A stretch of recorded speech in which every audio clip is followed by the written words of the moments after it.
Iya, beradam. Beradam masuknya setiap sore. Setiap sore. Kalau malam di Al-Barik. Al-Barik. Oh iya. Udah mulai kan? Udah jam 2 pas. Nanti kalau pun beda. Oh, iya. Oh, komitmen ya. Bagus. Sambil nunggu pesanan nanti kan. Oh iya. Enggak apa-apa di sini. Oh, iya. Kita Kalau aja nggak apa-apa. pindah kan Iya, Oh, dipindah. Oh boleh siapa? Di mana? Facebook kan? Hah? di Facebook. TikTok enggak? Tidak ada platform. Oh, enggak ada platform. Udah stay. Bismillahirrahmanirrahim. Assalamualaikum warahmatullahi wabarakatuh. Mik.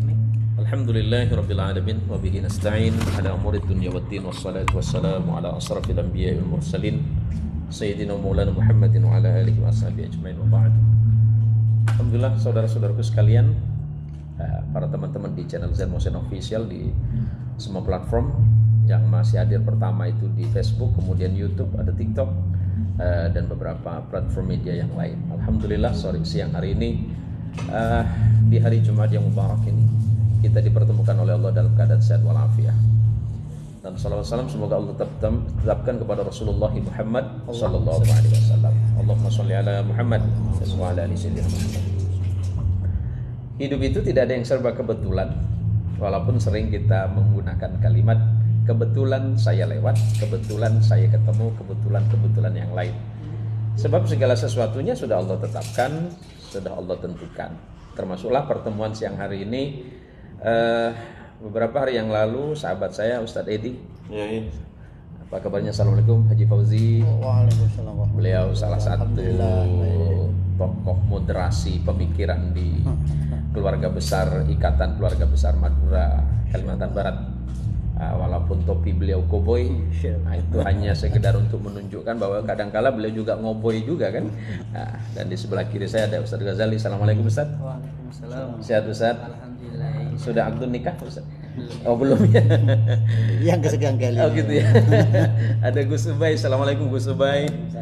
Beliau putra sahabat saya dan cucu dari orang tua kita juga.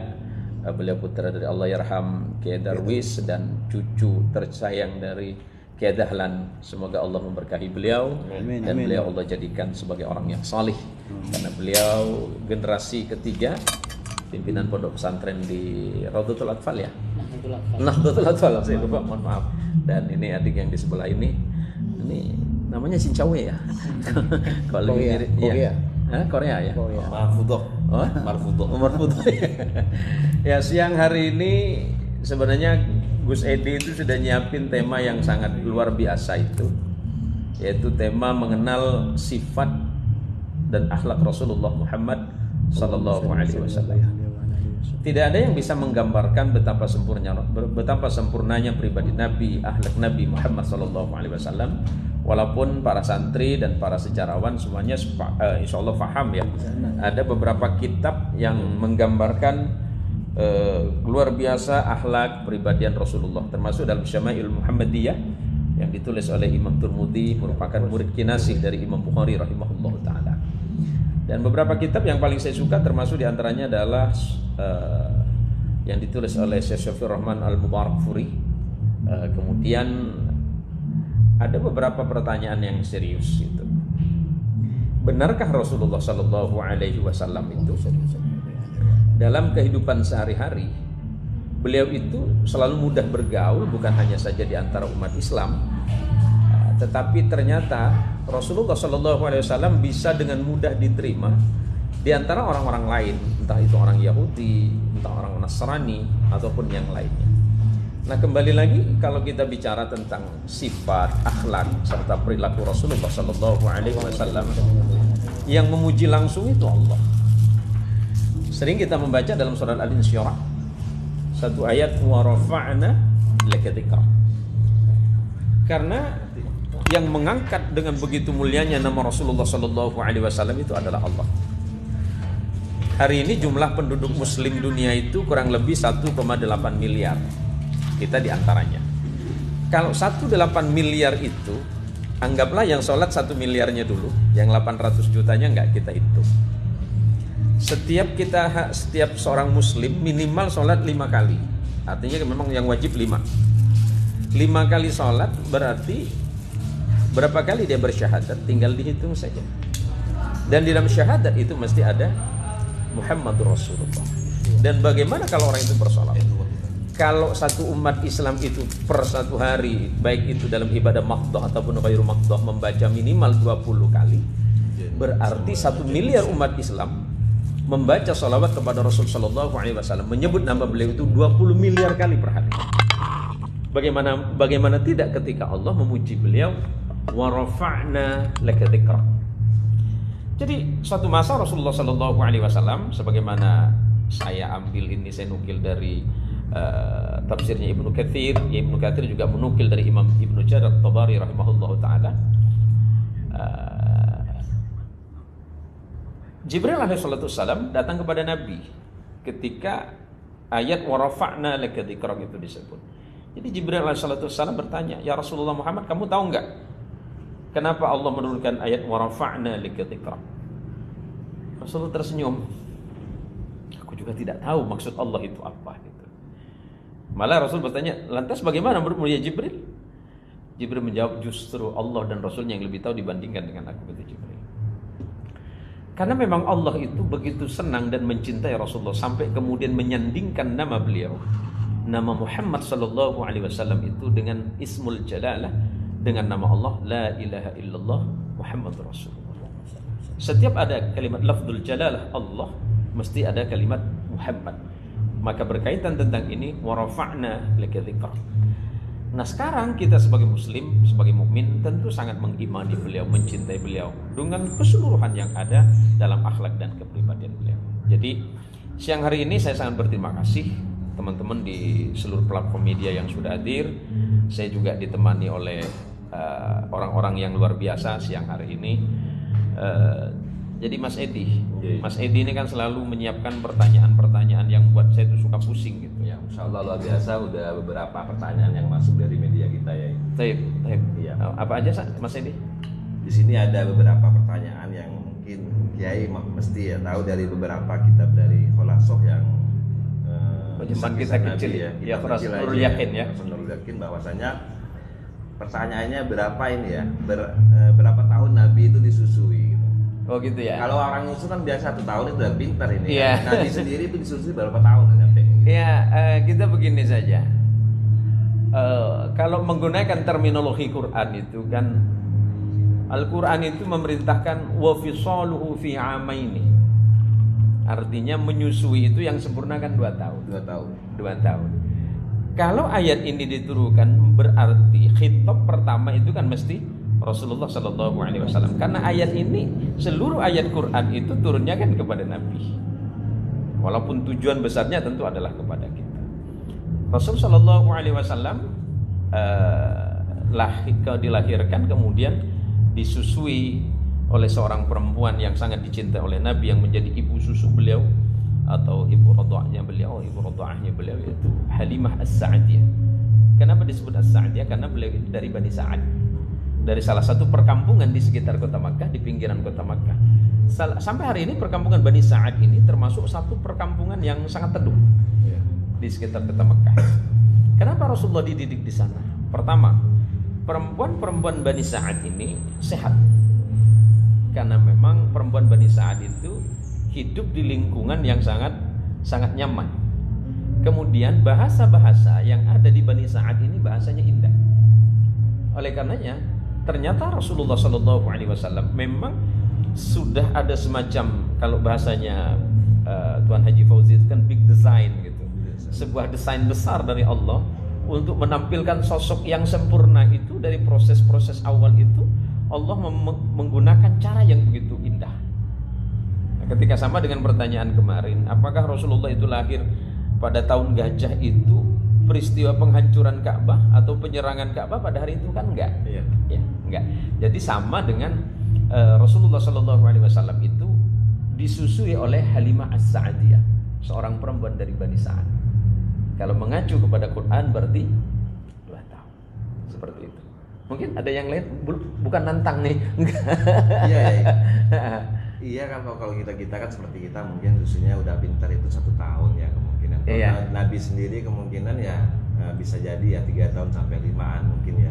Terjadi perbedaan pendapat di dalam hal ini karena sejarah itu semuanya serba kemungkinan.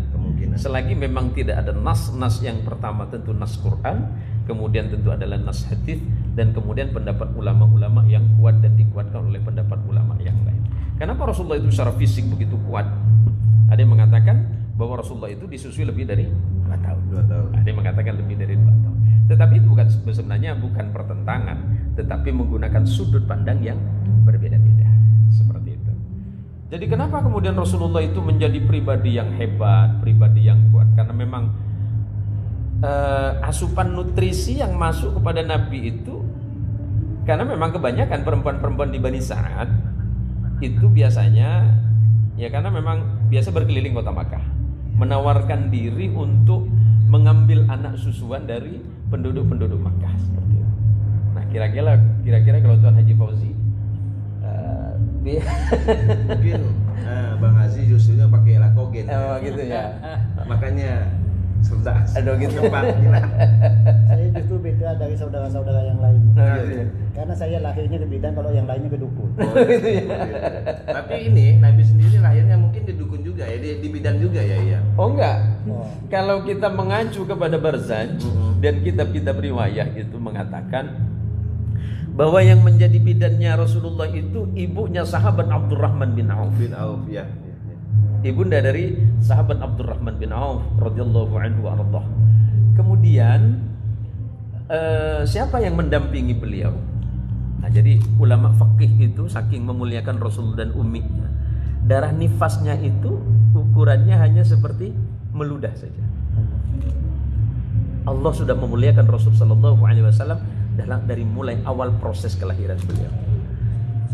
Dan yang datang pada masa itu, yang datang hadir di waktu masa kelahiran Rasul sallallahu alaihi wasallam, Siti Asiyah dan Sayyidah Maryam. Siti Asiyah itu adalah perempuan yang menjadi istri Firaun, yang Allah selamatkan dari tipu daya Firaun, dan kemudian Sayyidah Maryam. Nah, kemudian sekarang begini, kenapa Allah menghadirkan orang-orang suci, orang-orang hebat seperti ini? Karena memang Allah ingin menjelaskan kepada kita bahwa dari proses awal saja Rasul Shallallahu Alaihi Wasallam itu betul-betul sangat dijaga oleh Allah. Jadi kalau kita mau membentuk karakter manusia yang baik itu dari proses awal, bla bla bla bla sampai kepada proses kelahiran itu harus betul-betul terjaga dengan baik. Maka ketika Sayyidah Halimah As-Sa'diyah itu dipilih oleh Allah untuk menyusui beliau bukan tanpa alasan. Karena Allah ingin menunjukkan kepada setiap pribadi mukmin dan muslim bahwa nabimu itu dalam sebuah proses awal sampai kepada pada akhir itu manusia yang hebat. Karena memang Allah menciptakan Rasul sallallahu alaihi wasallam itu untuk menjadi laqad kana lakum fi rasulillahi uswatun hasanah. Artinya Allah memberikan pelajaran yang sempurna melalui hadirnya Rasulullah sallallahu alaihi wasallam. Nah, sekarang ketika Rasulullah lahir, walaupun kemarin beberapa tahun yang lalu sempat terjadi polemik ya, salah satu ustadz kita, Gus kita itu yang kemudian diserang habis-habisan hanya karena menyebutnya Rasulullah itu menyebut apa? Ingusan. Apa kayak rembes itu ya. Ya, saya tidak mengikuti secara langsung dan saya tidak buka videonya.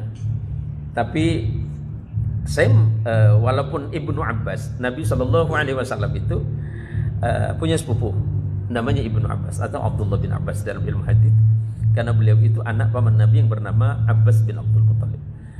Ibnu Abbas itu meriwayatkan bahwa dari masa kecil Nabi itu memang dikenal sebagai anak muda yang tampan, yang bersih, bahkan cenderung apa ya, kalau bahasa beliau ini dandy gitu. Apa ya? Bahasa Inggris Timur itu namanya lote. Apa ya? Modis ya? Modis. Karena memang Rasulullah itu bersih. Saya membaca ini dalam beberapa riwayat, termasuk yang dijelaskan oleh Syekh Shafir Rahman Al-Mubarakfuri. Nabi ini pernah menggambarkan anak muda Islam itu harus sama dengan Mus'ab bin Umair. Nabi itu punya sahabat yang dulu berasal dari kalangan bangsawan, cuma setelah beliau ini keluar dari rumahnya karena masuk Islam, ini kan diusir sama ibunya. Mus'ab bin Umair ini perlente gitu. Tampilannya itu selalu bersih, selalu harum, dengan badan yang tinggi tegap. Kalau hari ini mungkin pakai fitness gitu ya. Tapi Rasulullah pernah berkata seperti ini, seandainya anak muda Islam itu sama dengan Mus'ab bin Umair, tentu aku lebih menyenanginya. Karena Rasulullah itu melihat sosok Mus'ab itu sosok yang sangat bersih, Semangat. iya, sangat ideal sebagai seorang anak muda yang ideal bagi umat Islam. Jadi kenapa walaupun dalam kondisi tertentu saya mengingatkan ke anak-anak saya, siapa bahasa rebe gitu kan. Artinya Rasulullah Shallallahu Alaihi Wasallam itu sangat menyenangi keindahan. Karena Allah sendiri, Allahu Jamil yuhibbul jamal. Allah itu adalah zat yang maha indah dan sangat menyenangi keindahan. Jadi kalau tampilan sosok umat Islam, seorang mukmin, seorang muslim, anak muda Islam khususnya, harus menampilkan kepribadian sebagaimana pribadi Rasulullah Shallallahu Alaihi Wasallam. Bukan hanya dalam berucap. Setiap kali ucapan Rasulullah Shallallahu Alaihi Wasallam, tidak pernah ucapan beliau itu menyakiti siapapun. Bahkan walaupun lawan bicaranya itu menyakiti beliau. Kan begini ya, sederhana. Kalau kita itu kenapa Nabi itu melarang ketika orang marah kemudian kita balas dengan marah? Karena bisa dipastikan balasan kita itu lebih parah dibandingkan orang itu. Karena yang tadinya terpendam. Iya, karena tadi terpendam karena rasa marah. Tidak mungkin seri. Enggak mungkin seri ya. Enggak mungkin seri kira-kira begitu tanahnya. Seri enggak mau. Seri enggak mau gitu ya. Apalagi kalah kan. Apalagi kalah. Jadi maka kata Nabi, kalau memang kau dimarahin oleh orang lain, bersabarlah. Sebab kalau kita itu membalas kemarahan orang lain, tidak mungkin kemarahan kita itu sama dengan kemarahan orang itu, kan begitu Gus Ubay ya. Kalau ada orang mendolimi kita, kata Nabi, segera sujud. Ada orang yang mendolimi sujud. Kenapa? Berarti kita adalah orang yang doanya pasti dikabulkan oleh Allah. Ya. Salah satu orang yang doanya tidak mungkin ditolak oleh Allah adalah Teraniaya. ketika dirinya merasa teraniaya, atau dirinya dianiaya, atau dirinya didolimi. Jadi sebenarnya ketika orang mendolimi kita, kita itu berada di posisi yang sangat dimuliakan oleh Allah. Ketika orang lain memfitnah kita, kemudian berusaha untuk menjatuhkan kita, sudahlah, serahkan saja kepada Allah. Sebab ketika kita sedang dimihnah, difitnah, kita tidak melawan, biar saja dia punya urusan dengan Allah, nggak usah dengan kita lagi. Kenapa demikian? Sebab kalau orang teraniaya itu mengangkat kedua tangannya, yang mengaminkan siapa? Kan malaikat. Ini kan berbahaya. Maka Rasulullah SAW pertama dari sifat dan kepribadian beliau, pertama kita gambarkan secara fisik. Kalau dalam beberapa hadis sahih itu kan bahwa perawakan Rasulullah itu kalau bersama si sahabat Rasulullah itu tidak pernah di bawahnya badannya itu. Rasulullah selalu cenderung berada di atasnya badannya. Kalau bersama Abu Bakar, Rasulullah walaupun Abu Bakar agak kecil, walaupun salah satu sahabat Nabi Abdullah bin Mas'ud itu kecil, Rasulullah tidak melebihi begitu tinggi dari Abdullah bin Mas'ud. Rasulullah itu kalau dilihat oleh orang, oleh sahabat yang lain, iya ya, badan Rasulullah itu kok dengan sahabat itu kok di atasnya terus gitu. Tidak pernah Rasulullah itu badannya berada di bawahnya. Itu yang pertama secara fisik. Terus yang kedua, fisiknya Rasulullah itu digambarkan, apa ini, alis nih? Iya. Alisnya Rasulullah itu digambarkan seperti bulan tanggal 3, bulan Sabit tanggal 3 itu. Sempurna kan? Ya, sempurna. Hitam yang beriringan. Nyaris sahabat tidak menemukan celah apapun dari Rasulullah. Kemudian gigi Rasulullah secara fisik, Rasulullah itu kan selalu bersih karena selalu pakai siwak. Rasulullah tidak pernah lepas dari siwak. Kemudian pipi Rasulullah itu cenderung memerah dan merona. Tidak berjerawat lagi. Tidak, kalau sepertinya bukan jerawat, ini penyakit kata dokter ini. Rasulullah itu cambangnya itu selalu rapi, selalu harum. Walaupun sahabat melihat, aku tidak pernah melihat Rasulullah pakai minyak harum, tapi kenapa selalu harum? Kemudian jenggotnya Rasulullah bukan kayak punya saya ini abut-abutan, Gus. Jenggotnya Rasulullah itu bersih dan tersisir rapi. Kemudian ukuran janggutnya Rasulullah, lihyahnya itu hanya sekepalan tangan. Nah, saya tidak mau membahas teman-teman yang segini ya. Enggak membahas. Saya mau bahas Nabi. Jenggotnya Nabi itu hanya sekepalan tangan. Kepala. Ya, bukan 2 kepala, apalagi 3 kepala. Sekepalan tangan, selalu harum dan disisir rapi. Kemudian yang berikutnya, rambut Rasulullah itu ikal dan tidak pernah melebihi batas bahu beliau. Tapi enggak pakai koboi kayak gini ya. Zaman itu belum ya, kecuali Arab-Arab yang lain di luar itu ya. Untuk kuda sudah ada, koboi saja enggak Ya. ada. Rasulullah Shallallahu Alaihi Wasallam kalau tersenyum tidak pernah mengangkatnya terlalu lebar, tapi selalu membuat orang itu terkenang dengan senyuman. Saya lihat contoh Rasulullah itu sekejap dari mana ini Habib Umar kemarin. Habib Umar ya. Jadi Rasulullah itu setiap bertemu dengan siapapun Rasulullah selalu tersenyum. Senyum ya. Rasulullah setiap bertemu dengan orang, beliaulah yang menyapa duluan. Kalau Rasulullah itu berjalannya as-sakinah wal waqar, penuh dengan ketenangan dan penuh dengan wibawa. Masya Allah. Allahumma sholli ala Muhammad. Itu tadi ada yang terlewatkan. Iya. Tentang kata rembes dan Dan kita yang SMA dulu buat teman-teman ya. Iya, kenapa? Oh iya, Indonesia siap, buat baik. teman sapa dulu buat Ya. teman-teman semuanya. Kita sapa dulu dan terima kasih banyak buat khususnya di official Jain Muksin yang udah gabung, makasih banyak, dan udah join juga di NU Kultura, makasih banyak. Silakan. Di sini seperti tema yang kita tema untuk siang hari ini, yaitu sesuai dengan tema apakah masih relevan meneladani akhlak Nabi di zaman sekarang. Buat teman-teman udah nimbrung dan udah masuk di akun-akun tersebut, monggo silakan bertanya. Ini ada beberapa pertanyaan dari beberapa netizen ya. Seperti apakah Nabi dan Rasul itu? Apa bedanya Nabi dan Rasul seperti itu ya? Iya. Mohon izin tadi saya jelaskan dulu tentang rembes ya. Rembes ya? Iya, rembes. Sebenarnya mungkin beliau itu mau menggambarkan keadaan Nabi sewaktu kecil sebagaimana layaknya anak-anak yang lain. Tapi kan ketika ini ditampilkan dengan narasi yang seperti itu kan timbul pro kontra. Karena hampir dari seluruh para mu'arrikh, para sejarawan itu, baik itu dari kalangan muslim dan dari kalangan non muslim sendiri. Apakah di luar non muslim itu ada banyak kok. Termasuk Martin Links yang kemudian menjadi muslim, yang kemudian mengganti nama menjadi Abu Bakar As-Sarraj, karena melihat tidak ada satu titik celah. Tidak ada satu titik celah yang ada pada diri Rasulullah SAW secara pribadi sebelum proses dan setelah kenabian itu sendiri. Jadi ketika ada narasi yang seperti itu, semuanya tidak terima. Ya mungkin memang pilihan bahasa saja yang kurang tepat. Mungkin tujuannya baik, saya yakin tujuannya baik. Hanya pilihan bahasanya yang sangat kurang tepat. Karena kalau sudah mengacu, saya sering ditanya tentang Islam. Saya sampaikan ke teman-teman saya yang saya biasa dialog baik dengan non muslim. Di umat Islam itu yang nggak bisa diganggu gugat itu 3. Pertama, Allah Tuhanku. Kedua, Rasulullah Muhammad nabiku, dan ketiga, Quran kitab. Kalau yang lain itu urusanmu. Umat Islam monggo sadarmu. Tapi kalau sudah berkaitan yang 3, ini kan wilayah sensitif ya, Tuan Haji Fauzi. Wilayah yang sangat sensitif. Jangankan di luar Islam, orang Islam sendiri yang mencoba masuk pada ruang ini kan sangat beresiko. akan diperangi. Iya, akan menjadi masalah besar. Baik, Mas Edi, saya lanjut tadi apa? Ya, pertanyaan dari netizen berapa ini, apa yang membedakan antara Nabi dan Rasul? Kalau Nabi itu kita sebutkan bahwa jumlah para Nabi itu kurang lebih 124.000. 124.000. Dan yang paling banyak itu di Bani Israel. Dan yang paling banyak dibunuh oleh kaumnya itu di Bani Israel. Kita lihat dalam beberapa kitab sejarah yang mu'tabar, Nabi yang dibunuh di Bani Israel itu dibunuh oleh kaumnya sendiri, oleh orang-orang Yahudi itu kurang lebih 400. Itu Nabi yang dibunuh.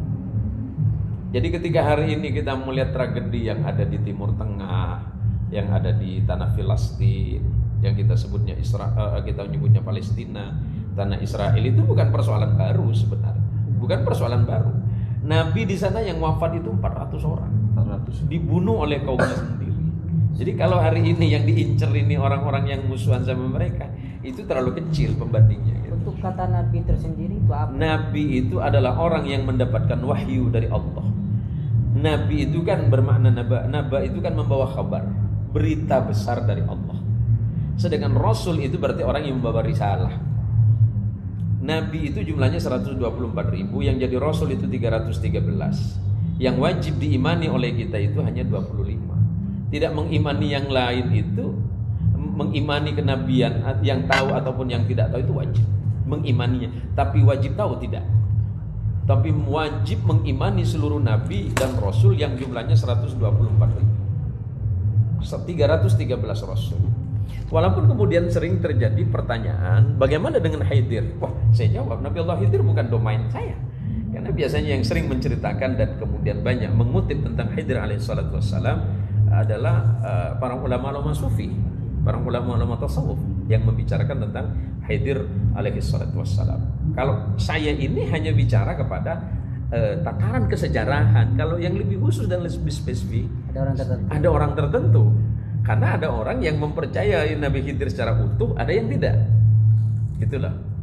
Nah, kemudian sekarang dari 25 nabi, dimulai dari Nabi Allah Adam alaihi salatu wassalam sampai kepada Rasulullah Muhammad sallallahu alaihi wasallam. Berapa jarak waktu? Kita bicara soal jarak waktu tidak ada yang mengetahui secara pasti. Tetapi bahwa peradaban manusia itu adalah peradaban baru, iya. Kita ini adalah makhluk baru. Manusia ini paling hanya puluhan ribu sampai ratusan ribu tahun saja, tidak sampai kepada jutaan tahun. Berarti peradaban makhluk manusia ini adalah peradaban baru. Jarak antara kita yang disepakati oleh para ulama, antara kita hari ini ya dengan Nabi Sulaiman alaihissalatu wassalam itu hanya sekitar 3.000 tahun. Jarak antara kita dengan Nabi Allah Ibrahim alaihissalatu wassalam di Babilonia, Irak hari ini baru 5.000 tahun. Ada yang bilang, oh iya kan Nabi Adam itu sekitar 1 juta tahun yang lalu. Enggak.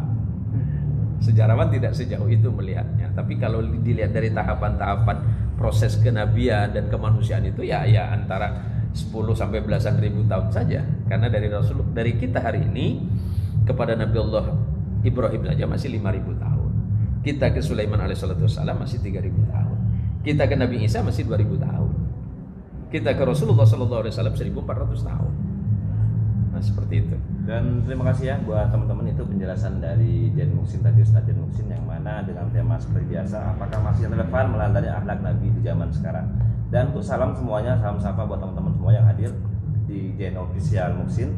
Dan di sini ada Wak Kocai, makasih Wak Kocai udah hadir. Nama ya? Ya, Mak Kocai dari Jen Muksin ini, Wak Kocai. Nah, baik. Bantu doanya Tat agar penyakit saya diangkat oleh Allah. Amin. Allah, semoga Allah merahmati Anda. Saya penderita diabetes yang sudah komplikasi ya. Masya Allah. Semoga selalu diberikan kesehatan. Saya mengingat bahasanya Rasulullah sallallahu alaihi wasallam, "Idza ahabballahu qauman ibtalahum." Kalau Allah itu mencintai seseorang kaum, mencintai hambanya ini, ibtalahum, Allah akan mengirimkan ujian. Ustaz Ghazali, saya, Tuan Haji Fauzi, Mas Edi, Wong Fehung, Gus Ubay, ini kan sedang dicintai oleh Allah. Kalau sedang dicintai oleh Allah berarti harus siap dengan ujiannya.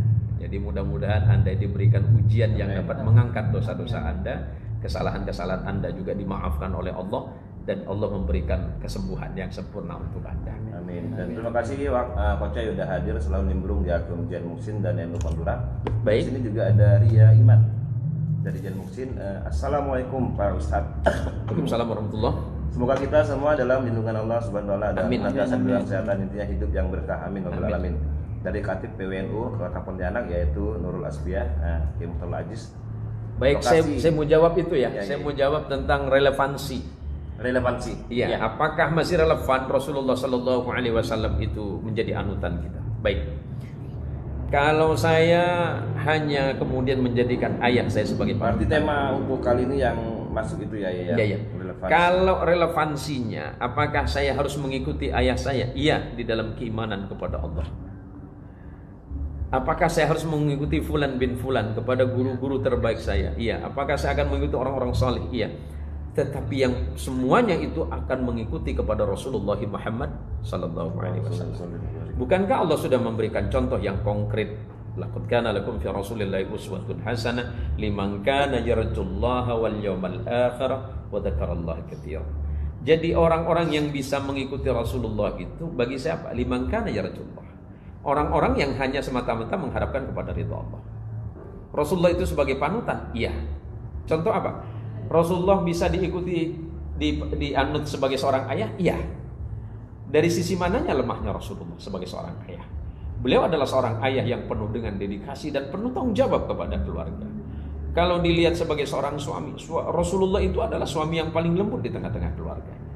Dan tidak pernah Rasulullah itu menampilkan wajah yang dalam tanda kutip marah kepada istrinya. Kemarahan Rasulullah itu hanya nampak dari sikapnya. Ketika Rasulullah tidak menyenangi karena itu melanggar perintah Allah dan Rasulnya, Rasulullah cukup menampakkan wajahnya saja yang menandakan ketidaksukaan terhadap perkara itu. Saya menjadi teringat ucapannya sahabat Anas bin Malik radhiyallahu anhu ardah, yang merupakan khadim Rasulullah, kurang lebih 10 tahun beliau menjadi khadimnya Rasulullah. Rasulullah sallallahu alaihi wasallam itu tidak pernah menegur kami. Kata menegur itu dalam perbuatannya, bukan menegur sapa, bukan. Kalau ada khadimnya Rasulullah itu yang keliru, Rasulullah tidak langsung menegur dengan kenapa kamu enggak begini? Enggak. Rasulullah itu tidak pernah memarahi kami karena kesalahan kami dan kelalaian kami. Tapi justru Rasulullah itu selalu hadir di tengah-tengah kami dengan kebaikan. Setiap kali Rasulullah menyampaikan sesuatu, beliau selalu tersenyum dan melihat kami. Kemudian ini yang luar biasa. Rasul sallallahu alaihi wasallam itu punya khadim, dulunya itu seorang Yahudi. Jadi saya sering ditanya, Ustadz, kenapa ceramah-ceramahnya itu, dakwah-dakwahnya itu kok seakan-akan lebih membela mereka gitu, yang di luar Islam. Loh, Nabi sallallahu alaihi wasallam itu punya khadim namanya Abdul Quddus, Yahudi itu. Nah, Abdul Quddus ini seorang khadim Rasulullah yang sebelum masuk Islam ini Yahudi. Kapan masuk Islam? Masuk Islamnya menjelang sakaratul maut. Jadi ketika Abdul Quddus khadimnya Nabi atau pelayan Nabi dalam keadaan sakit, kemudian Rasulullah SAW mendatanginya. Kemudian Rasulullah mengusap kepalanya, wahai Abdul Quddus, apakah engkau berkenan masuk Islam? Kalau engkau berkenan, aku tuntut syahadah. Tapi kalau engkau tidak berkenan, tidak apa-apa. Tapi aku berharap engkau berkenan. Nah, Abdul Quddus ini kan pembantu yang Yahudi. Berarti sebelum prosesnya menjadi seorang Muslim, bertahun-tahun dia menjadi Yahudi. Dan Nabi menerimanya dengan baik. Kalau mengacu kepada ini bahwa sebenarnya Rasulullah SAW mengayomi siapapun. Berarti Rasul sangat mengayomi. Iya, karena beliau itu bukan hanya sekedar uswah, teladan, tapi juga qudwah, anutan yang bisa kita jadikan pegangan. Nah, kemudian ketika Rasulullah SAW menawarkan, maukah engkau menjadi Muslim? Abdul Quddus ini masih menoleh dulu ke bapaknya yang ada di sampingnya. Apa jawaban bapaknya Abdul Quddus yang sama-sama Yahudi? Anakku, kalau memang engkau senang terhadap Abul Qasim, ikuti dia. Dan atas izin Allah, Abdul Quddus yang dari awal itu adalah seorang Yahudi, mengucapkan 2 kalimat syahadah, asyhadu an la ilaha illallah wa asyhadu anna Muhammadar Rasul, dan kemudian wafat dalam keadaan Islam. Yang kedua ada namanya Mukhayrik. Mukhayrik ini Yahudi. Jadi kadang-kadang hari ini kan, Yahudi loh gitu kan. Iya, kalau pada perilaku yang sangat dibenci oleh Allah, tentu kita harus menyepakati itu tidak baik dan kita harus membencinya. Tetapi kemudian ketika kita sebagai Muslim harus mengayomi mereka dengan cara yang baik agar mereka itu lebih tertarik kepada ajaran Islam, ini penting. Mukhayrik ini dia Yahudi, diajak Islam oleh Nabi dengan baik-baik, tidak mau. Apa jawaban Mukhayrik? Ya Muhammad, aku berteman baik denganmu karena engkau sangat baik ya Muhammad. Engkau mengajakku dengan kelembutan. Tapi mohon maaf Muhammad, aku tidak mau. Oh, enggak apa-apa Mukhayrik. Jadi Mukhayrik ini tahu keadaan ekonomi Nabi. Dan Mukhayrik ini kalau bahasanya kita ini, misalnya ketemu sama Tuan Haji ini, ketemu saya, Ustaz, masih ngerokok kan? Masih mantuan. Ayo nih, kira-kira gitu mantuannya. Ini kan hanya cerita saja mantuan ya. Ya kalau memang enggak apa-apa gitu. Jadi kata Mukhayrik, Muhammad, kalau engkau butuh ini kasih tahu saya saja. Saking baiknya Mukhayrik. Padahal itu Yahudi. Dan ketika Mukhayrik ini mati dalam keadaan peperangan waktu itu dengan kabilah yang lain, dia sudah pesan, ingat nanti kalau aku mati, kata Mukhayrik yang Yahudi, kalau aku mati, sebagian hartaku aku hibahkan kepada Muhammad. Itu Yahudi. Karena ya dia baik, dalam pergaulannya dia baik. Nah, kemudian yang berikutnya, relasi kehidupan Rasulullah SAW itu karena saking lembutnya sikap beliau. Saking lembutnya sikap beliau, orang-orang yang sebenarnya tidak mau masuk Islam itu, tapi ketika melihat sifat dan kesantunan Nabi, mereka tertarik. Maka di sini sering saya sampaikan, terlepas persoalan iman itu iya, bicara soal akidah itu pasti. Saya meyakini dan mengimani Islam itu sebagai agama yang paling baik di sisi Allah. Inna dina indallahil Islam, itu kan begitu. Kan kemudian di ayat yang berbeda, wa may yabtaghi ghairal islam dina ila akhiril ayat. Siapapun yang memilih agama selain Islam, maka dia termasuk orang-orang yang merugi kelak. Saya meyakini itu dan saya menjalankan itu sesuai dengan apa yang saya yakini berdasarkan kepada ajaran Rasulullah SAW. Tetapi ketika kita menampilkan wajah keislaman yang penuh dengan kedamaian, penuh dengan sikap toleran, itu sudah dicontohkan oleh Rasulullah Muhammad SAW. Nah seperti itu ya, bahwa relevansinya iya, masih sangat-sangat, karena Rasulullah itu bisa sangat, bahkan wajib kita jadikan anutan di setiap zaman dalam keadaan apa. Nah, mungkin ada yang lain masih? Ya, terima kasih yang udah hadir di sini. Ada Samsudin sambil hadir, makasih banyak. Ada Sembawi hadir juga, ada Fahri Masya Allah hadir, dan juga ada Samsudinuddin. Ini bagaimana cara kita mencintai Nabi sementara kita tidak pernah melihat Nabi, dan sebagaimana kata ungkapan, cinta datang dari mata turun ke hati. Mohon pencerahannya Kiai. Kalau cinta itu yang turunnya dari mata ke hati, itu cinta yang menggunakan akal. Nakli. Itu akal, nakal, logika. Karena kalau beliau ini yang seorang sarjana menggunakan kalimat akal itu membutuhkan bukti empiris, bukti nyata. Bagaimana kita membuktikan Nabi sedangkan Nabi tidak bertemu kita?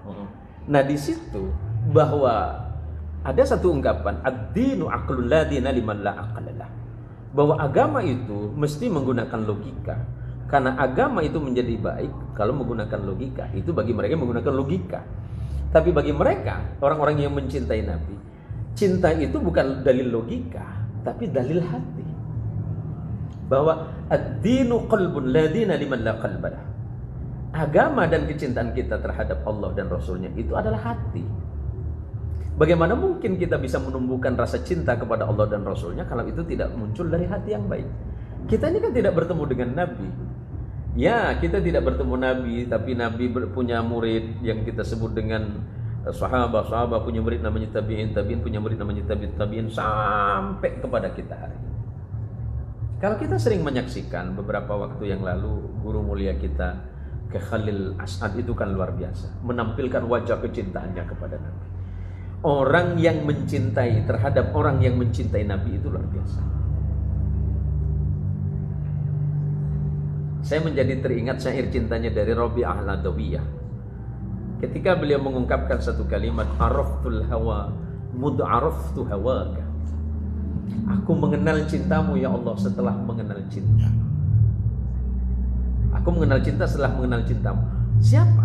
Ternyata Rabi'ah al-Adawiyah begitu mencintai Allah setelah mengenal cintanya kepada Rasulullah Muhammad SAW. Kecintaan yang sempurna dan paripurna itu adalah cintanya Rasulullah. Kecintaan kita kepada Rasulullah akan mengantarkan kecintaan kita kepada Allah. Mencintai Nabi, hari ini Nabi meninggalkan kebaikan untuk kita. Nabi bagi orang yang memiliki rasa iman dan cinta kepada Allah dan Nabi-Nya tidak wafat, tapi hidup di dalam hati. Jadi kalau kita memiliki kesadaran hati yang baik, ya Allah, kalau seandainya aku tidak diperkenalkan dengan akidah ini, maka niscaya aku menjadi orang yang paling hina, kan begitu. Sayyidina Umar ibn Khattab radhiyallahu anhu mengatakan begitu. Kalau aku tidak mengenal Rasulullah Muhammad, niscaya aku mati dalam keadaan kehinaan. Kalau kita tidak mengenal ajaran Rasulullah Muhammad, kita ini pasti saling menghina. Kita ini pasti sudah saling menghina. Ajaran Nabi kan sederhana. Ya udah, kalau ketemu dengan temanmu orang lain, ma min muslimain yaltaqiyani fayatasafani la ghufra lahum ma qabla yatafarraqa. Tidaklah dua orang muslim saling bertemu kemudian salaman, melainkan Allah pasti mengampuni dosa keduanya. Kan ajaran Nabi. Nabi mengajarkan kita rasa cinta. Nabi mengajarkan kepada kita bagaimana mencintai orang lain. Itu. Jadi kalau cinta itu membutuhkan bukti, berarti cinta yang berdasarkan akal, empirik. hampir. Oh, Fulan bin Fulan itu sakit. Wah, nggak percaya, aku nggak ngelihat. Itu empirik. Karena harus ada bukti real. Bagaimana membuktikan kita terhadap Nabi 1400 tahun yang lalu? Ya, betul. Tetapi ajaran-ajaran Nabi relevansinya ada. Pertama Quran. Kata Nabi, taraktu fikum amrain atau taraktu fikum tsaqalain. Ini kemudian menjadi perdebatan panjang, apakah amro ini atau tsaqalain. Saya tidak masuk wilayah perdebatannya. Saya hanya ingin menyampaikan bahwa Rasulullah hanya meninggalkan untuk kita dua perkara, Quran dan As-Sunnah. Siapa yang berpegang kepada keduanya, dia tidak akan tersesat, dia tidak akan bingung, dia tidak akan susah, kata Nabi. Kalau orang tua kita meninggalkan uang 10 miliar, punya anak 10, kan dibagi itu 1 miliar. Punya potensi kerusakan sangat. Ayah kita meninggalkan harta yang banyak. Apakah setelah ayah kita wafat, kita berpegang kepada ayah semuanya baik-baik? Enggak. Ya. Tapi kalau kita berpegang kepada Rasulullah SAW, semuanya akan baik. Jadi dari setiap zaman, dari minal awal ila akhir, dari zaman awal sampai pada akhir, uswah terbaik itu ya Rasulullah. Nabi Muhammad sallallahu Allah SAW. Seperti itu. Jadi relevansinya setiap zaman dan setiap keadaan. Contoh apapun, lihat Nabi. Jadi kalau makanya ini menjadi istinbat hukum ya. Istinbat hukum penduduk Madinah. Sampai kepada Imam Malik itu. Imam Malik kalau rahimahullah ta'ala, gurunya Imam Syafi'i, kalau mau menetapkan hukum, nggak ketemu dalam Quran, nggak ketemu dalam hadis, nggak ketemu perilaku sahabat. Imam Malik itu cuma melihat perilaku orang Madinah. Oh, kalau orang Madinah begini, ini hukum. Karena orang Madinah ini pasti, kata Imam Malik, melakukan ini karena sahabat yang ada di Madinah. Sahabat ini melakukan karena Nabi. Nah, jadi begitu ya. Jadi bagaimana mencintai Rasulullah? Cintailah orang yang mencintai Rasulullah, maka kita akan mencintai. Itu sebagai wasilah. itu ya tadi sekilas jawaban dari Kiai Jan Muksin ya, Bang Saruki ya. Dan saya masih tanggung dengan pertanyaan-pertanyaan titipan Kiai. Ya. Bahwasanya ada beberapa nabi yang khusus atau diberi mukjizat. Seperti Nabi Musa diberi dapat membelah lautan, seperti Nabi Sulaiman dapat berbicara dengan binatang ya. Dan Nabi Muhammad sendiri mukjizatnya seperti apa ya? Apa mukjizat dari Nabi Muhammad? Sebenarnya mukjizatul Rasul, makna mukjizah itu berarti kan ketidakmampuan. Bukan berarti kesaktian ya. Jangan kemudian mukjizat itu dikategorikan kesaktian, enggak. Karena ketidakmampuan para nabi untuk berhujjah terhadap lawan-lawannya. Karena orang-orang musyrik, orang-orang kafir yang didatangi oleh para nabi, yang didatangi oleh para rasul, khususnya para rasul ya. Ya sudah jelas bukti, kalau bahasanya Syahrini ya, terpampang nyata di depan mata. Mereka nggak percaya itu gitu kan. Hingga mereka membutuhkan sebuah bukti yang dahsyat. Maka secara physically bahwa pembuktian mukjizatul Rasul Muhammad sallallahu alaihi wasallam apakah bisa dibandingkan dengan mukjizatul nabi yang lain? Tidak bisa. Ya. Karena setiap nabi pada zamannya itu menghadapi problem yang berbeda. Nabi kan tidak membelah laut ya, karena memang kaum muslimin tidak dikejar di lautan oleh Firaun gitu. Jadi sekarang begini, mukjizat terbesar Rasulullah Muhammad SAW adalah Al-Quranul Karim. Masya Allah. Mukjizat yang terbesar. Saya dengan segala hormat, karena saya sebagai seorang mukmin, bahwa Rasulullah Muhammad SAW itu diutus oleh Allah. Itu salah satu tugasnya adalah, salah satu bagian dari tugas kenabian dan kerasulan, musaddiqan lima bayna yadayya minat Taurati wal Injil, kata Nabi. Salah satu di antaranya tugasku itu adalah membenarkan ajaran Taurat dan Injil. Yang mana? Yang masih memiliki otentifikasi ajaran tentang ketauhidan kepada Allah. Nah, terlepas hari ini yang ada, yang tersaji hari ini di antara teman-teman sebangsa kita yang masih meyakini Injil dan seterusnya, itu kan hak mereka dalam beragama.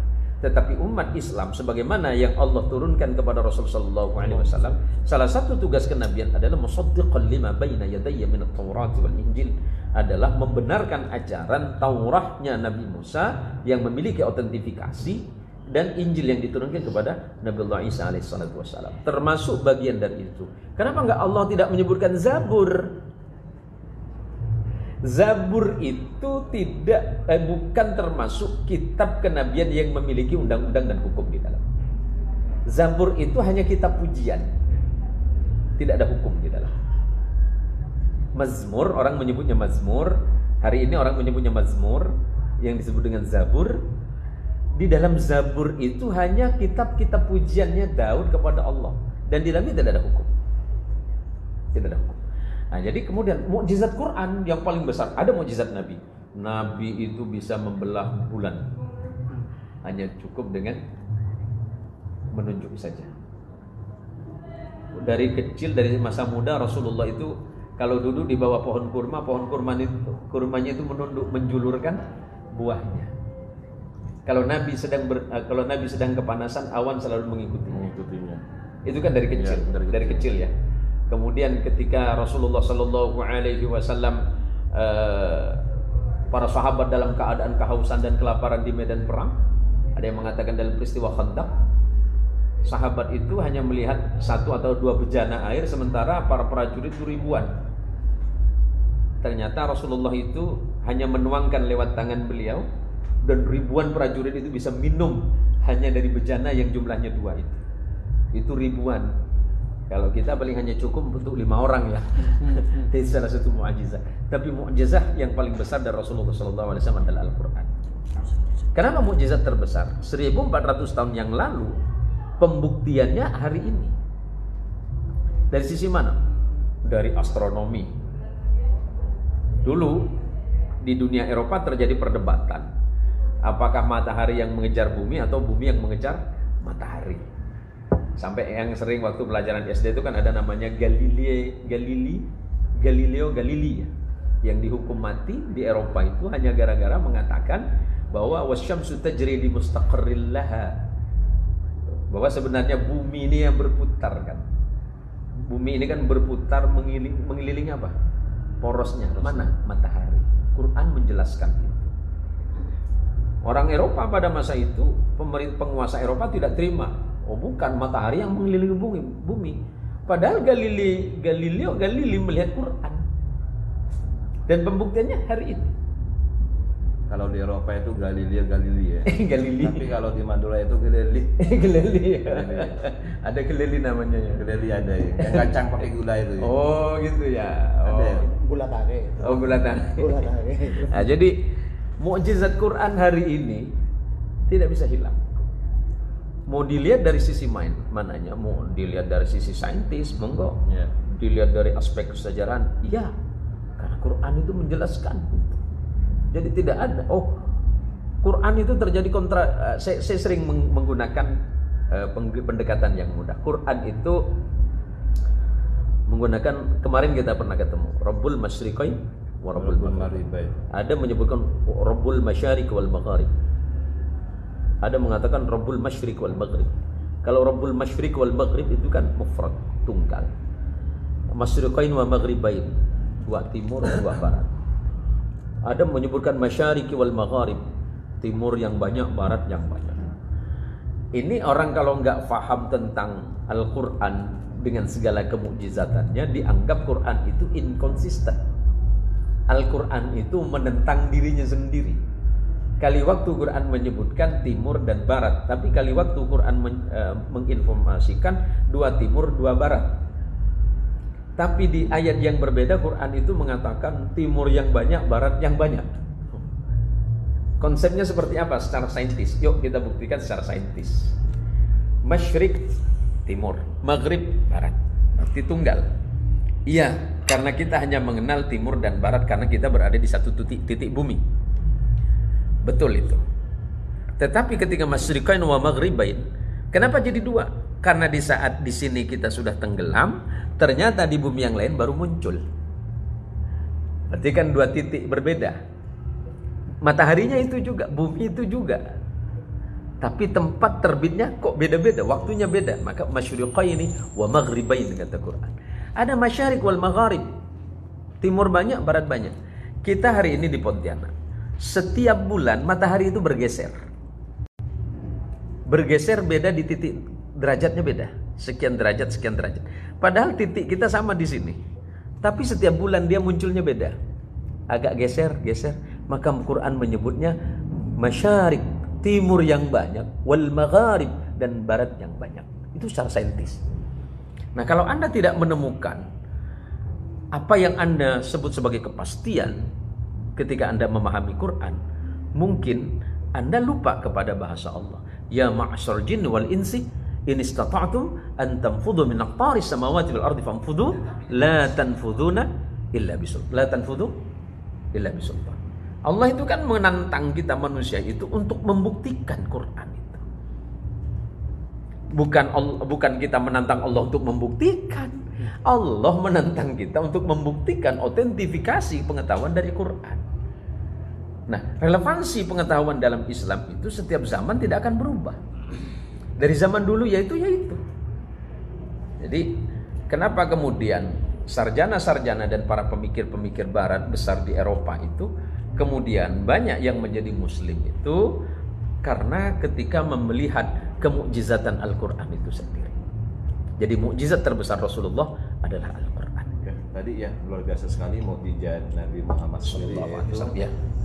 Al-Quran dan dapat membelah bulan ya. Kalau pribadinya beliau, pribadi beliau ketika berjalan di panas, beliau selalu diikuti awan. Iya. Dan banyak mukjizat ya, beberapa dari Nabi Muhammad sendiri. Iya. Seperti Al-Quran tadi. Iya, saya lupa ya, mukjizat Nabi yang sering jarang kita dengar ya. Iya. Saya jadi teringat percakapannya Abu Lahab sama Abu Jahal. Jadi kalau bahasa gaulnya hari ini Gus Ubay itu memanahab sana hal gitu kan. Jadi sambil jalan dua teman karib ini cerita. Karena Abu Lahab ini paman Nabi. Abdul Uzza kan. Hab, kenapa kamu nggak masuk Islam? Kata Abu Jahal. Ngapain kamu urus saya? Ya enggak lah. Muhammad itu ponakanmu itu kan benar orangnya, kata Abu Jahal. Abu Jahal tahu kalau Nabi itu benar. Apa kata Abu Lahab? Ya kalau kamu tahu dia benar, kenapa kamu nggak ikut? Gengsi dong, kata Abu Jahal. Nah si paman ditanya terus, aku sering kali melihat kamu itu kalau ketemu Muhammad, kamu itu selalu miring katanya, nggak pernah melihat langsung. Jadi Rasulullah itu sama Abu Lahab tidak pernah ditatap langsung. Jawaban Abu Lahab apa? Kamu tahu nggak? Seandainya aku melihat dan menatap langsung wajah ponakanku yang bernama Muhammad, niscaya aku pasti masuk Islam. Karena saking lembut dan teduhnya wajah Rasulullah. Karena tipe orang yang nggak pernah bohong ya ponakanku itu. Dan diakui oleh Abu Lahab. Abu Jahal nanya, ya ngapain kamu masih nggak beriman? Masa paman iman sama ponakan?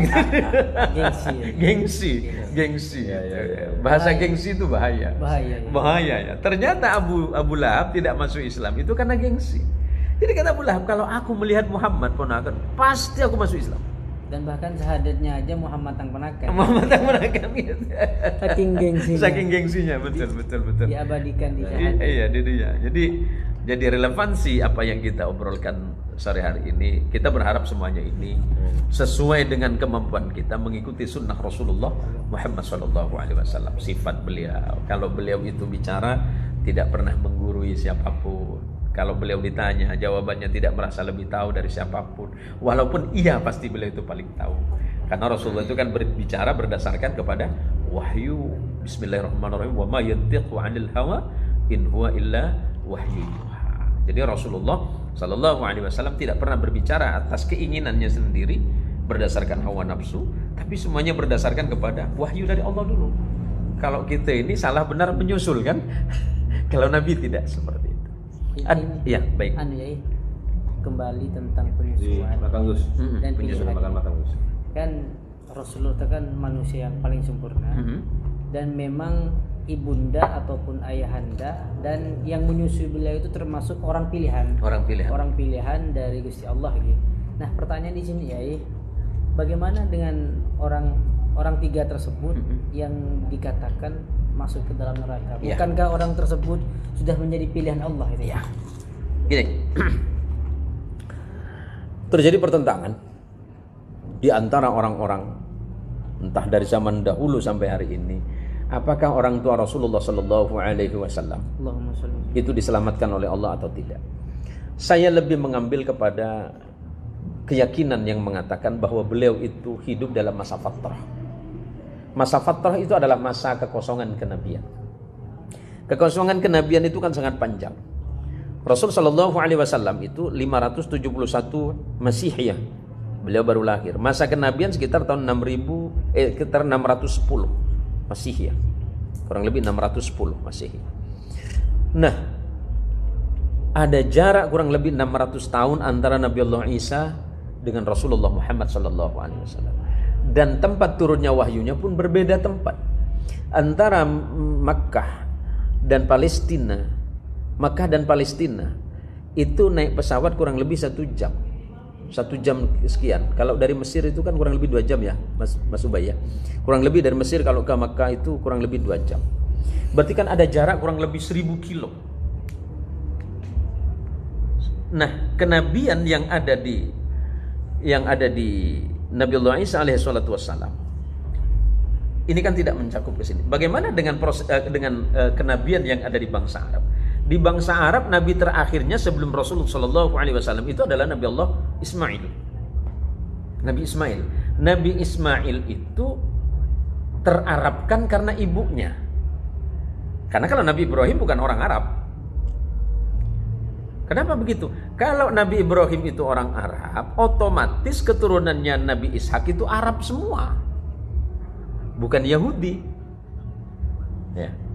Oh, berarti keturunan Nabi Ibrahim yang sebelah sana Yahudi. Iya, karena nama Yahudi diambil dari cicitnya Ibrahim yang bernama Yahuda.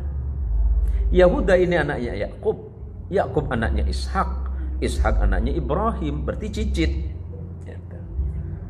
Nah, Nabi Allah Ismail alaihissalatu wassalam itu jadi nabi, itu nabi terakhir yang ada di tanah Makkah. Dan memang tidak ada kenabian di situ. Setelah Nabi Ismail ada kekosongan yang panjang. Nah, bagaimana dengan orang-orang itu? Yang paling penting itu kan kedua orang tua beliau. Padahal Rasulullah Sallallahu Alaihi Wasallam itu adalah nabi yang bisa memberikan syafaatul utsma di yaumil qiyamah. Apakah Rasulullah tidak bisa memberikan syafaat kepada kedua orang tuanya? Pasti bisa. Karena kalau Rasulullah Shallallahu Alaihi Wasallam itu meminta, saya menjadi teringat sebuah diskusi. Ketika Rasulullah Shallallahu Alaihi Wasallam saking cintanya kepada umatnya itu menangis di hadapan Allah. Bagaimana dengan nasib umatku ya Allah?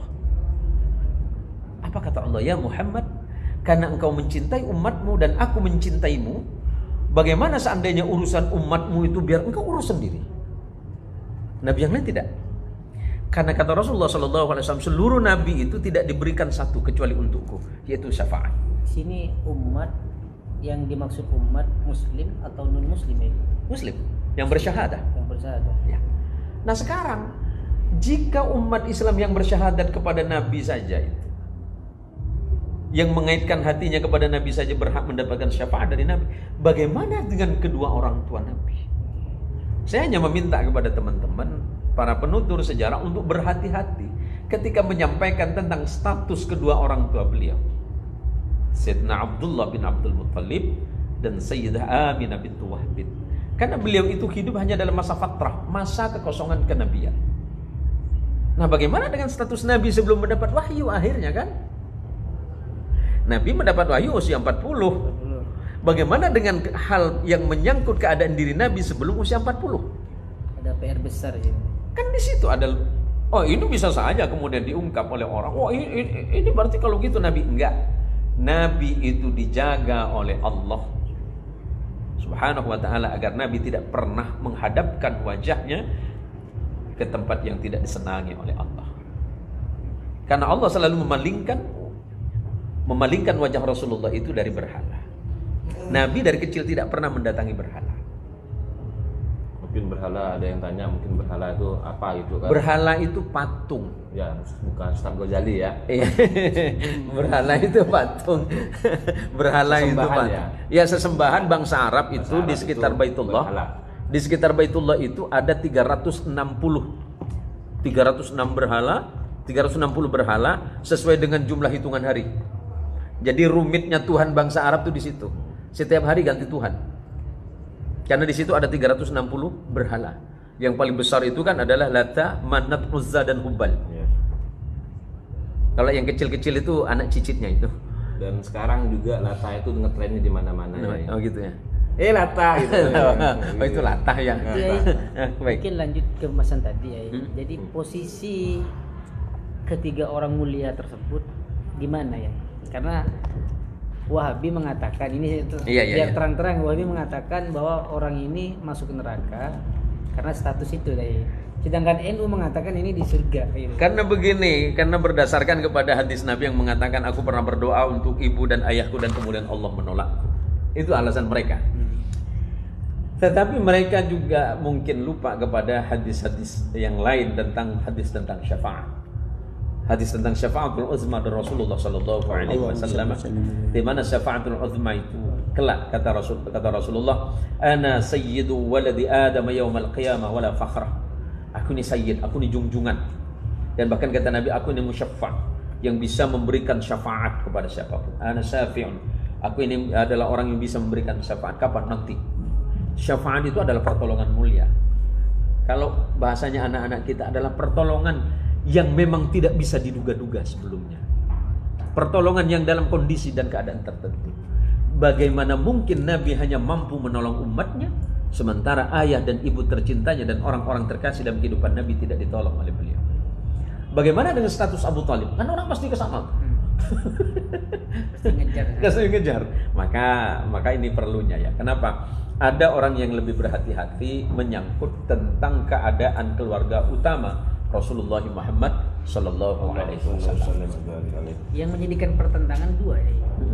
Satu mengatakan tidak ada dalil baginda orang tua Nabi masuk ke dalam surga. Itu yang pertama. Yang kedua, dalil yang kedua itu ya, kedua orang ini termasuk orang pilihan. Karena kalau bukan pilihan tidak mungkinlah lahir Nabi Muhammad. Iya, mereka kemudian mencoba membandingkan Nabi Allah Ibrahim karena ayahnya yang tidak beriman kepada Allah. Ayahnya Ibrahim alaihissalatu wassalam. Ada beberapa yang kemudian para ulama mu'arrikh yang lebih berhati-hati, termasuklah para mufassir yang lebih berhati-hati ketika menafsirkan ayat man dzalladzi yashfa'u indahu illa bi'idnih. Kemudian yauma yakumur ruhu wal malaikatu saffa illa man adina lahur rahman wa qala shawaba. Ini termasuk. Apakah pada saat itu nanti Rasulullah juga akan memberikan pertolongan? Yauma yakumur ruhu wal malaikatu saffa la yatakallamuna illa man adina lahur rahman wa qala shawaba.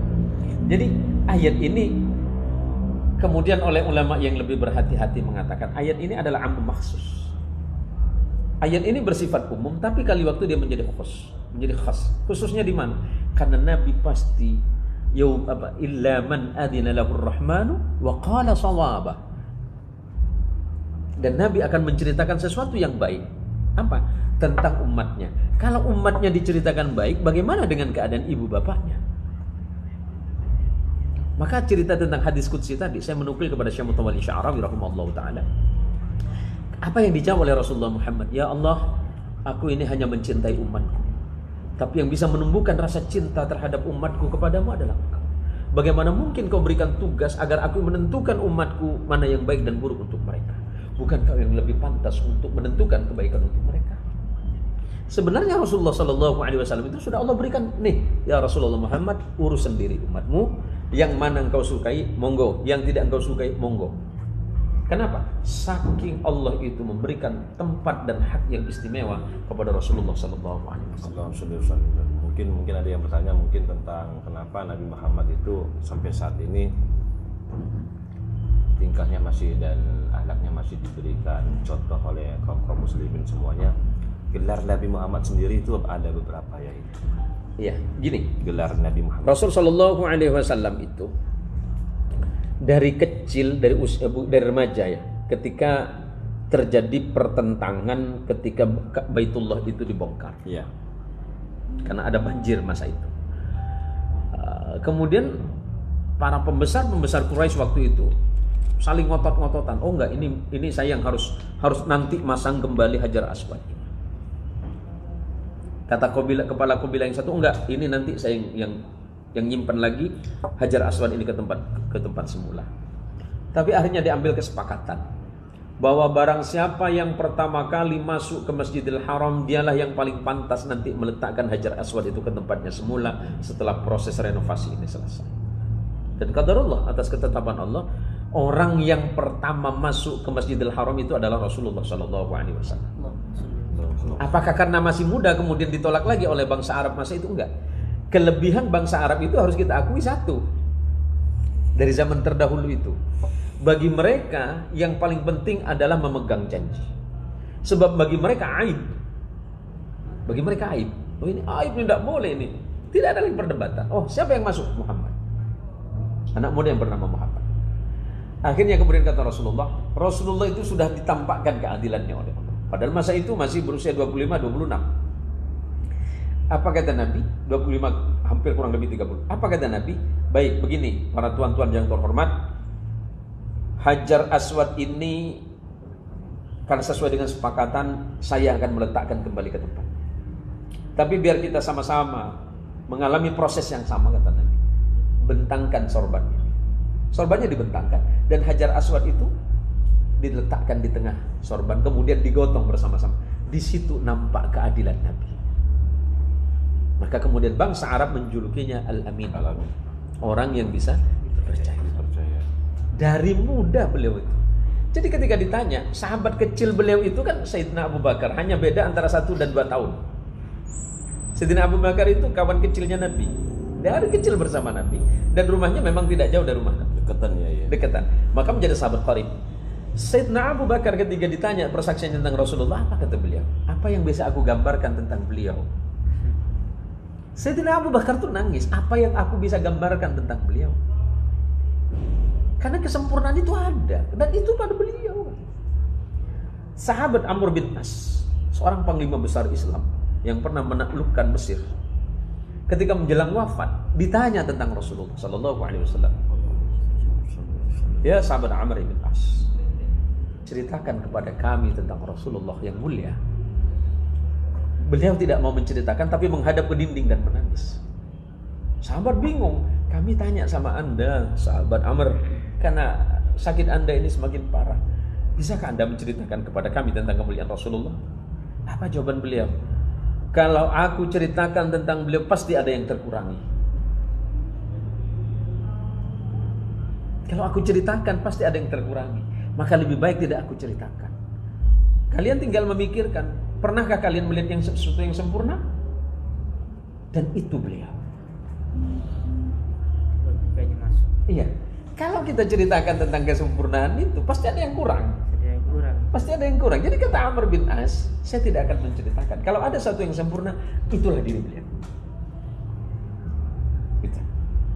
Kalau kita melihat suatu benda, iya sayang ya, kurang sikit Nah, kalau kita melihat sesuatu yang sempurna, itulah Nabi. Maka sahabat Amr bin As, saya tidak akan menceritakan itu. Yang berbahaya itu berarti persepsi manusianya ya? Persepsi manusianya. Oh, Nabi itu nggak mau diagung-agungkan. Iya, karena sifat tawadhu'nya beliau itu. Beliau itu tingkat akhlaknya itu bukan sabar, tapi hilm. Sudah di atasnya sabar. Kalau orang sabar itu masih punya potensi untuk membalas, cuma diam. King of the king. Kalau hilm itu sudah nggak punya apa-apa lagi. Tapi bukan yang dipakai motor, Oh, itu helm, Mas. Itu helm, Mas. Iya, helm itu, Mas. Itu halaman. Oh, itu yang biasa pagi. Terus gini. Iya. Kalau saya lihat nih kan kekasih-kasih Allah ini dalam mencintai Rasulullah ini masing-masing beda-beda. Yang mencapai anggaplah itu kan tingkat cinta ini kan tingkat mahabbahnya. Cinta itu kan tentang rasa gitu. Iya, dan supaya rasa diperoleh itu kan bentuknya bagaimana ya. Kalau macam kita ini kan orang yang mencintai tapi yang kadar kecintaan kita ini boleh dikatakan kelas bawah ataupun awam gitu. Sehingga kita harus banyak pintu untuk memperoleh itu gitu. Sebenarnya yang lebih untuk mendekati cinta itu supaya memperoleh mahabbahnya itu dengan yang mana? Kalau saya lihat kan ada yang dalam bentuk syair, ada yang dalam bentuk selawat, ada yang mencontoh seperti yang berjenggot dan lain-lainnya ya kan. Saya menjadi ingat pertanyaan ini ketika ditanyakan kepada Syekh Ali Jumu'ah, Mufti Mesir, bagaimana menampakkan rasa cinta kepada Rasulullah sallallahu alaihi wasallam. Kata waf'alul khairat mastata'at. Berbuat baiklah sebagaimana kebaikan Rasulullah sesuai dengan kemampuan yang ada pada dirimu. Jadi kemampuan saya hari ini hanya menampilkan dengan jenggot ini saja mantuan. Itu pun masih dengan dua alasan. Antara mengikuti sunnah terpaksa atau karena terpaksa. Karena saya sudah kadung dipanggil ustadz gitu. Takut kurang match gitu kan. Maaf, jenggotnya berwarna apa ya? Iya, Masya Allah ini 3 warna Mas. Ini warna-warni. Jadi ada seseorang yang dalam syairnya itu wa kaifa tunkiruhu min ba'di ma syahidan. Bagaimana mungkin kita itu mengingkari rasa cinta itu kepada Rasulullah Sallallahu Alaihi Wasallam setelah kita dapat menemukan bukti-bukti bahwa sebenarnya memang layak kita mencintainya. Contoh yang paling mudah, kita hari ini bisa dihormati oleh orang lain bukan karena kita terhormat, karena kita mengenal Allah adalah zat yang maha menutupi kekurangan, dan itu diperkenalkan oleh Nabi kita Muhammad Sallallahu Alaihi Wasallam. Allah dengan segala kemuliaannya menutupi kekurangan di antara kita. Kita kenal Allah itu melalui Rasul Sallallahu Alaihi Wasallam. Saya bisa melihat orang lain dan orang lain tersenyum kepada saya. Saya berkata dalam hati Allah, berarti orang ini sedang mengamalkan sunnah Nabi-Mu, dia tersenyum kepada saya.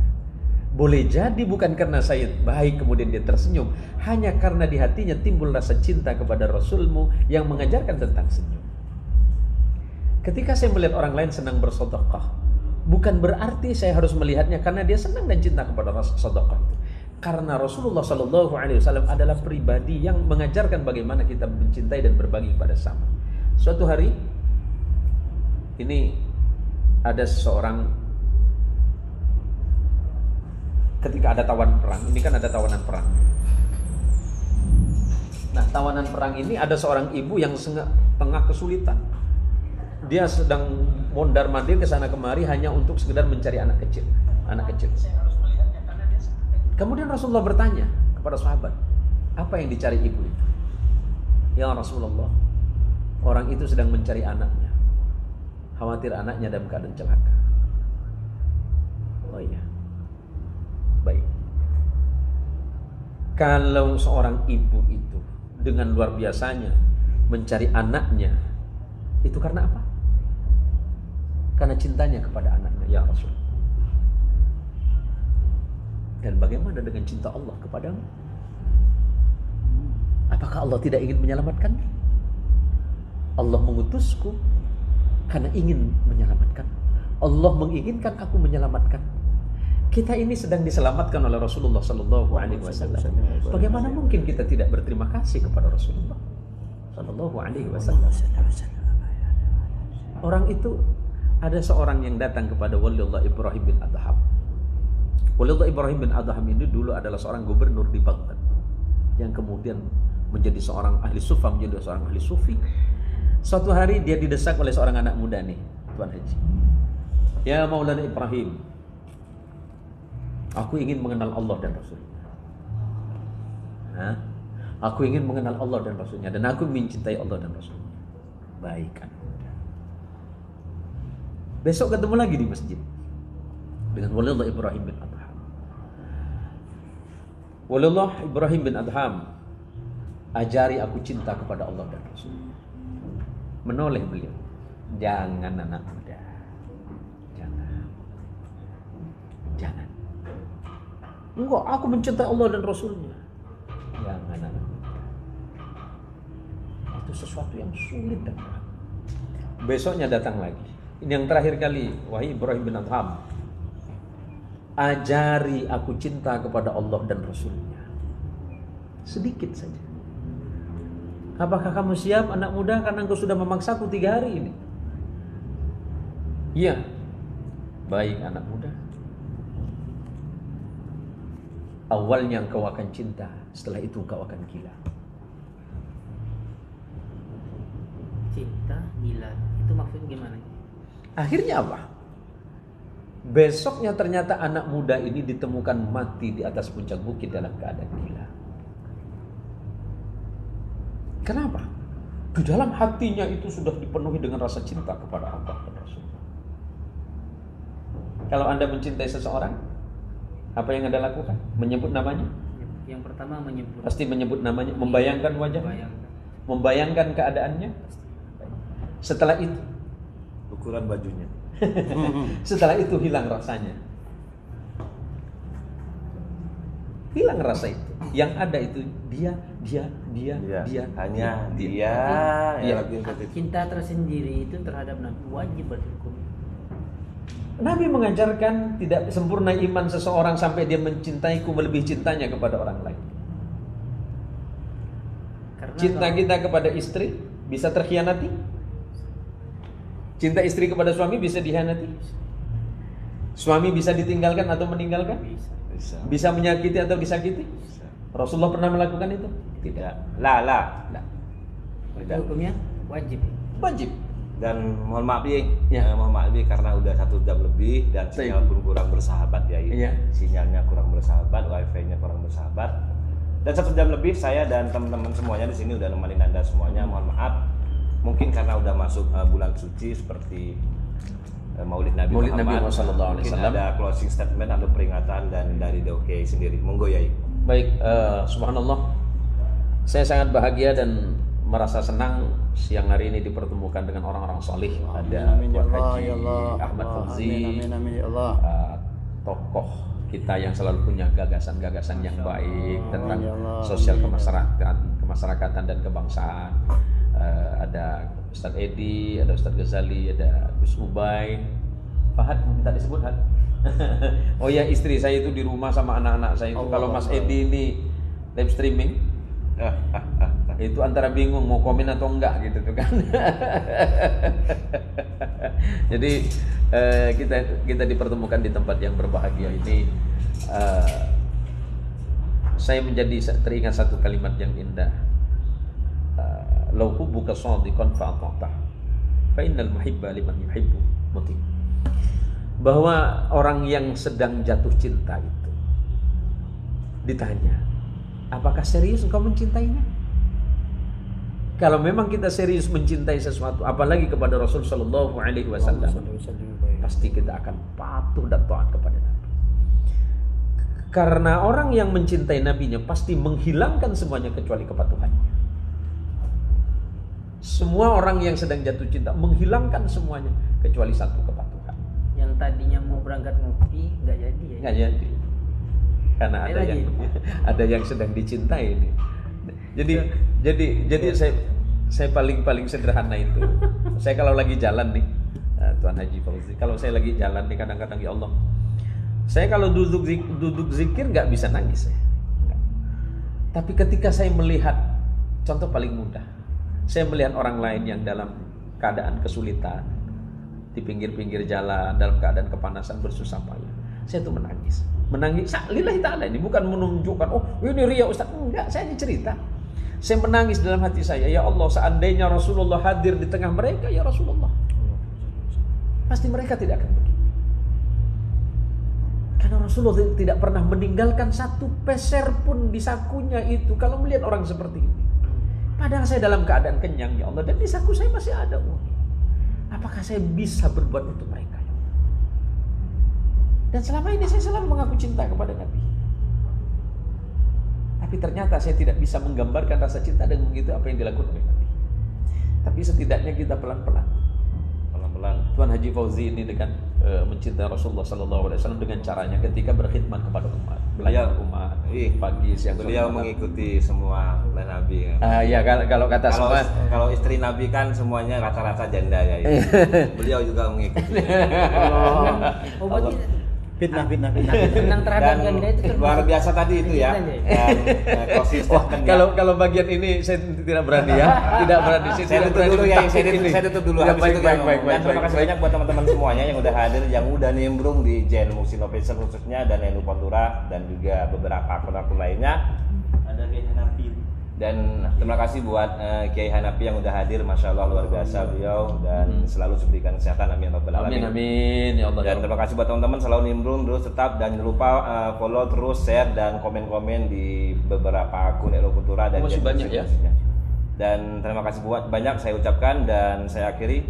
Wallahu muwaffiq ila aqwamit thoriq. Wassalamualaikum warahmatullahi taala wabarakatuh. Waalaikumsalam warahmatullahi wabarakatuh. Ini lanjut tadi deh. Apakah termasuk bagian cinta terhadap Nabi untuk